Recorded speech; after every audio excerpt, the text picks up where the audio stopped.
abbaa manaa ishii awwaaltee galtee jechuudha. Abbaa manaa ishii awwaaltee galtee gadda osoo teessuu gadda taa'amamtiire ganamni yoo maaluu nama jalaa du'e gadda taa'amti. Osoo gadda taa'aa jiruuti guyyaadhuma wal fakkaataatti gaddi kan biraa yeroo namni du'u maal jedhama? Gawaan waruma taateema akkamitti ta'aa jira jechuudha. Abbaa manaa ishii har'uma awwaaltee galtee jechuudha. Gara galgala keessa gara sa'aatii 11-12 keessa jechuudha. Duuni kan biraa manuma sana keessa osoo gadda taa'aa jiranii ta'e jechuudha. Ga'ana garuu na dhibeera taateen bara kana keessa ta'aa jiru jechuudha. Nagaa waaqayyoo isiniif haa ta'u. Kabajamtoota hordoftoota keenya akkam jirtu? Nagaa keessanii ani baay'ee nagaa kiyya galata waaqaa ta'u. Namni mana keessa taa'es hinuma du'a. Ana garuu na dhibeera jechuudha. Yookaan itoo karaarra deemtu balaanuu isheetti balaa konkolaataati too maalii taatu too akkas ta'u jedhama. Yookaan garuu manuma keessa teessee illee tuma nagaa haasa'aa jirtu maal jechaa jirtu nama abbaa manaan jalaa du'e osoo jajjabeessaa jirtu bakka jirtutti bakka teessutti waan akkasii ta'a jechuudha.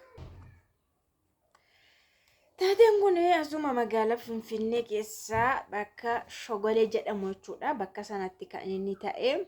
Egaa dubartiin kun abbaa manaa ishii jalaa miidhameetu awwaalanii galanii namoonni firrii maatiin hunduu taa'eeti jira jechuudha. Gadda dubartii kana jajjabeessuudhaaf taa'ee jira namni itti yaa'ee warri ishii hunduullee jajjabeessuuf osoo taa'anii jiran achi keessa haati jirti, firoonni jiru, obbolaan jiru, hunduu jira jechuudha. Hiriyoonni jiru, akkasuma warri iddirii ta'anillee jiru, ollaan jira. Nama baay'ee har'a awwaalame waan ta'eef dunkaanni dhaabamee jira.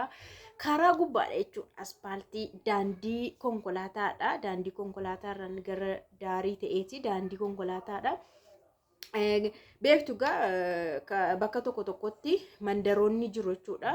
Walakkaan immoo magaalaadha. Walakkaan immoo daandii konkolaataati. Daariif daariidhaan immoo daandii konkolaataa mana ta'a jechuudha. Osoo haala kanaan jiranii dunkaana kaa'anii jiru. Magaalaa keessatti bakka garaagaraatti iyyuu dunkaanni hin dhaabbata. Dunkaanni hin dhaabama yoo cidha ta'e hin dhaabama yoo eebba ta'e hin dhaabama.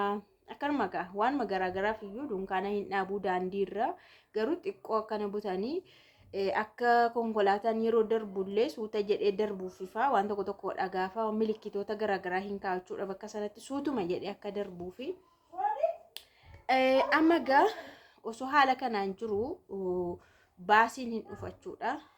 Akka carraa ta'e immoo makiinaa xiqqaanii makiinaan kan manaa jira ture. Makiinaa manaa sana keessa dubartiin tokko jirti. Makiinaa sanatti rukuteetu makiinaa sana jechuudha. Makiinaa isa duraa sana isa xiqqaa makiinaa manaa sana rukutee isa booda fiigeedhuma gara saaniitti seenee jechuudha.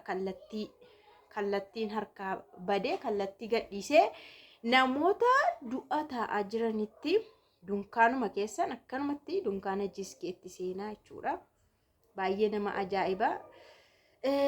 Yeroo sanatti jechuudha haati jechuudha. Haati dubartiitti abbaa manaa ishii guyyaama sana awwaaltee galte haati ishii jirti. Haati suni battalumatti osoo hospitaalallee hin qaqqabin yeruma sana boqatte jechuudha. Baay'ee tokko nama dhiba.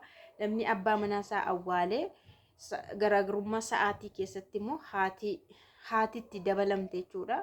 Kanaaf duraatuma mana keessa teessuuyyuu duuni dhufeessi fuudhuu dandaatuma nagaa taa'aa jira nagaadha bakka jettee haasofsiisaa jirtu nama du'e sabarsiisaa jirtu namni jala du'e akka sabaruuf godhaa jirtu sirra baachuudha. Wanti isaa nama dinqaa.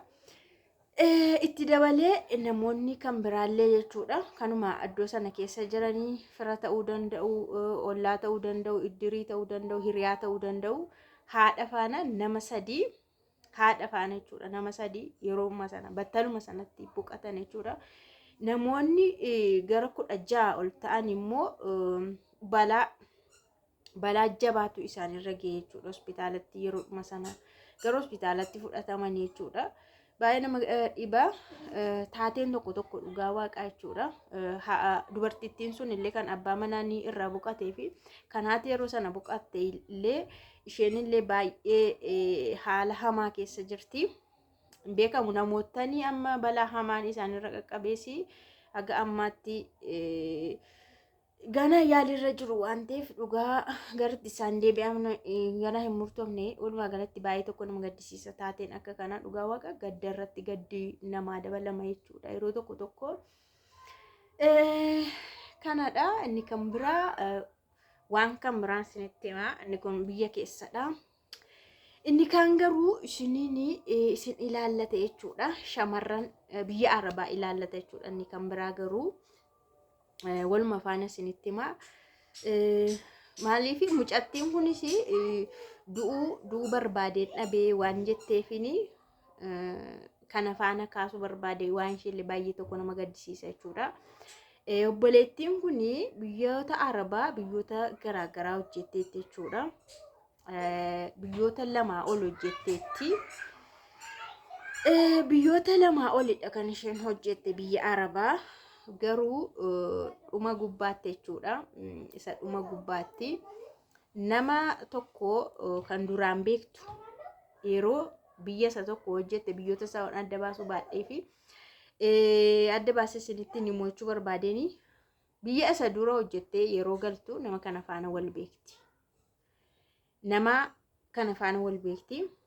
Isa booda garuu namni kun nama kana faana tuma jirtu suma jaalalaanis jiranii suma isa faanas jiraattu garuu hinuma wal dhabu hinuma wal lolu faanas hin jiraatti. Isaa booda kaatee gara biyya Arabaatti deebite jechuudha. Biyya Arabaatti deebite biyya Arabaa sana dalagdee isa booda garuu wanti na dhibe ani shamarran jechuudha. Dhiira tokko dura amala isaa ergi ilaaltee amalli isaa siin qabamu ergitee amala isaa rakkisaadha ergitee osooti jirtu yuu naman dubbisa ergitee osooti jirtu waan fedhe hin godhe ergitee akkamitti itti deebitan kan gaaffinatti ta'e kanadha jechuudha. Nama kana durumayyuu osoo ishee wajjin jirtu namni kun dubartoota illee ni haasofsiisa atuma isheen isa faana jirtu. Dubartoota garaagaraa faana ni haasa'a yoo isheen gaafatte maal si dhibeefaa jedha waanuma tokko jedhaanii. Akkuma siyaasofsiisutti jara saasofsiisafaa jedhanii bakka akkanumatu akkana jedhu isheen garuu baay'ee isa jaallatti mucicha. Deebitee deemtee lolteetti iyyuu gidduutti immoo achi itti araaramte deebitee booda immoo yeroo isheen galtu fayyaama fakkaatee waanuma sirreesse fakkaateetu eerpoortiidha iyyuu dhaqee ishee simata jechuudha yeroo isheen galtutti. Isa booda garuu mana isaatti galtee maatiitti faallee araarfatanii akkas waan akkana godhanii waliin jireenya eegalanii ilaala. Namni kun durumayyuu amalli isaa badaa gad dhaabbataa miti.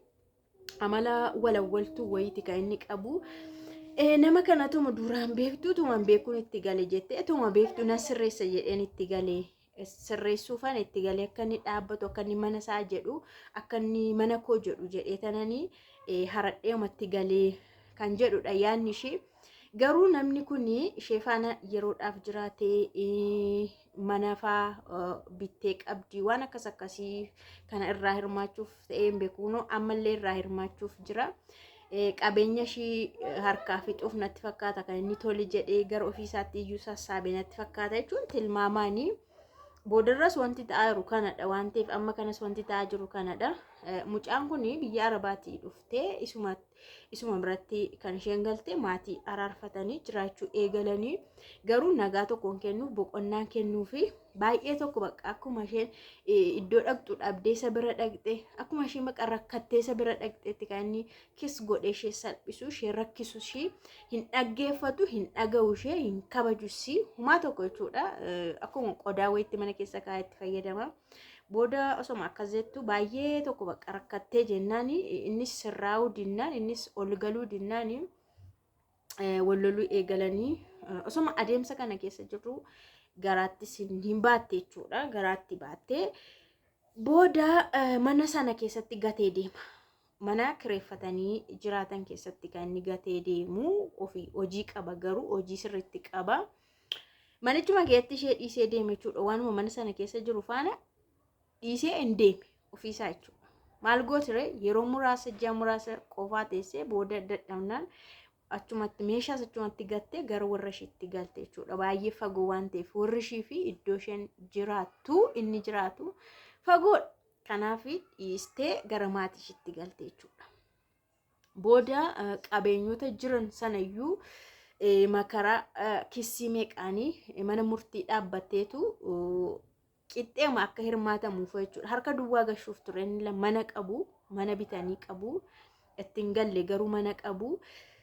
Manuma sanallee jechuudha akka isheen harkuma duwwaa keessaa baatuuf kan inni ture garuu ragaa meeqaanii akka biyya Arabaa dalagaa turte waan akkas akkasiitiin qixxee akka hirmaatanii taasifame innuu hin murtoofne innuu gurguratti immoo hin dhiyaanne baay'ee tokko danqamte jechuudha. Mucattiin kun sanuu ulfaammoo garaadha qabdi osoo biyya Arabaatti du'eetoon du'eefaa jettee du'a hawwiti turte.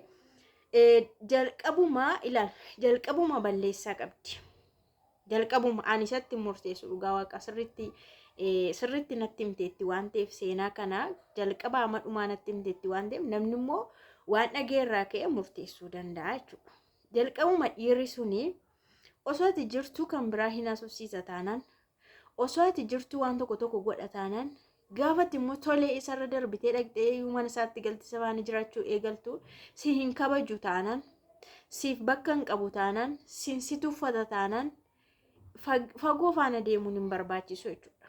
Nama akkasii miti baay'ee kan sirratu nama akka kanaa miti. Namni kun umuriidhaanis baay'ee hin fagaanne akkanatti himteetti umuriin isaallee ganaadha. 30 as malee 30 achi miti baay'ee qeerroo saafeladha 30 asidha malee 30 hin darbine. Kanaaf nama akkasii kun gana ammallee goodaa keessa kan burraaqudha ganaa fiigee haasa'ee maal jedhee namoota faana dubartoota faana maal jedhee bahee sagaluu barbaadudha namni akkanaa jechuudha. Hin fixanne bakka walumaa galatti osoo ishee mana keessa jirtu ishee manatti tuffatee isheedhaaf yeroo kennuu dhiisee ishee kabajuu dhiisee ala haasa'ee ala ilaalee galataan ammallee hin fixanne jechuudha. Jalqabuma immoo durumayyuu umurii murteessaadha. Umurii murteessaadha. Namatti faana haasoftu murteessaadha. Yookiin bifa qabaachuu danda'a, bareedaa ta'uu danda'a, hojii bareedaallee qabaachuu danda'a. Bargin namni kun illee hojii bareedaallee qaba. Kuni nama shawwaduu danda'a. Garuu kun nama hin jiraachisu. Nama yaada isaas jiraachisa.